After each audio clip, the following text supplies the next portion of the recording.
not going to wake up. You're in deep sleep. You're comfortable, relaxed. This is not going to trouble you. This creature, this leader is telling me something. How? How's he getting it to you? I can see it in his face. Do you see his lips move? Yes. No, his lips aren't moving. He's looking at me. What did he tell you? Stay there and keep looking. Just stay there, he's saying to me. All right. I'll dig in my head. All right. Pull the binoculars away. God, give me strength. All right. Pull them down. Run! Pull these binoculars down and run. God. All right. Calm down. Calm down. In 1966, American journalist John Fuller published the Hill story under the title The Interrupted Journey. It was a huge success.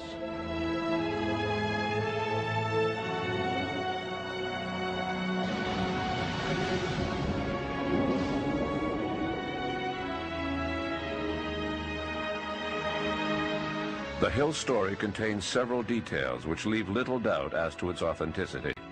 How could Betty Hill have been able to describe a pregnancy test consisting of inserting a long needle into her navel when this procedure was not to be used by doctors for another 10 years? While under hypnosis, Betty drew a star map that she saw while on board the UFO. It appeared to match the double star Zeta Reticuli, which was discovered years after Betty drew her star map. What is most interesting is that the story came out under hypnosis, after both had suffered from amnesia and both basically told the same story.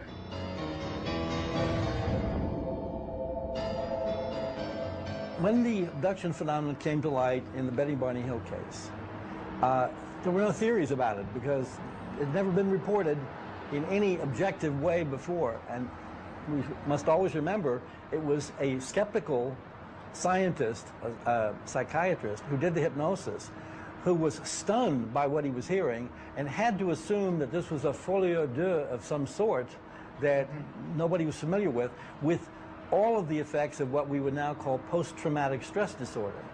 So it was certainly real. This is a myth that nobody wanted. You know, in 1979, Alvin Lawson, who was a professor of English at California State University at Long Beach, conducted a little bit of an experiment.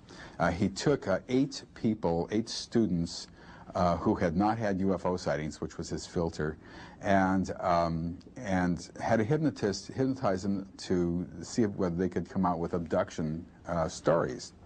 And he claimed essentially that they were all essentially the same, and therefore as all the other abduction stories, and therefore all of it came from people's minds. But actually, when you read the study, what you find is that one story was actually had certain similarities. There were small people, and she was on a table, and that sort of stuff.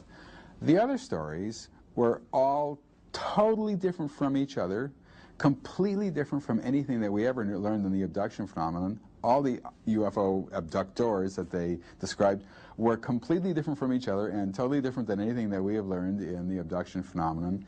And they hadn't the slightest idea what to say. Alvin Lawson's study was not very conclusive. The abduction stories imagined by the study group under hypnosis varied from one person to the next. On the other hand, people who claim to have been genuinely abducted have very similar stories, and the details are very coherent. Hoaxers in this field are extremely, extremely rare. But in the abduction area, you have to come up to various people, like myself and others, and look us in the eye and say, this happened to me. And in front of your wife and children, this happened to me, and go into something which involves acting, lying, and of course, adverse publicity in the long term. So it's not an issue. It's a non-starter as a theory. There are witnesses to these events. They're family members, sometimes with friends and so forth, who can verify their experiences. When they are abducted, they are physically missing from their normal environment. Police have been called, search parties have been sent out, parents have been frantic looking for their children and all that. They come back with unusual scars on their bodies, scrapes. There's a certain physical evidence. They come back with their clothes not on right, or their pajamas or their pants on backwards. They come back with if it's at night, sometimes their clothes are off and folded neatly on a couch or by their bed, or they come back wearing somebody else's clothes, which can be fairly startling, let's just say. And there's more, and there's other evidence that's presented. There's a strong physical aspect to this. But the key thing is that people see other people being abducted and may or may not be abducted themselves.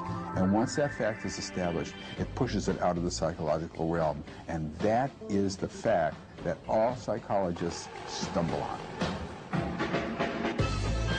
Is there really any solid proof? How objective are the witnesses? And what if their stories are being influenced by UFO experts or by media reports of alien abductions? Luckily for us, there were certain details about the Betty and Barney Hill case that were not reported in the book. So no skeptic can claim a copycat thing, one of which was that a sperm sample was taken from Barney Hill, which is painful. That was left out of the book, thank goodness, because of questions of taste in 1966. So all of the subsequent abduction accounts where men reporting this had no source in the Betty and Barney Hill case or the publicity. People are presented with odd-looking little babies while on board objects that look sort of half human, half alien, as they say it. And they call them, they say they look like hybrids. And when we began to hear this material, it was completely confusing to us and impossible to comprehend. And we were very suspicious of these kinds of stories. And yet at the same time, everybody was saying it over and over again. And eventually we began to think maybe there is something happening here. Maybe, this is really true. Over the years, we have filled in considerably, and we realized that a whole series of things happen to people on board these objects that are reproductive in nature, that are physical in nature, and that are mental in nature. That is to say, there are images placed in people's minds for reasons that we don't fully understand, and there are physical examinations given.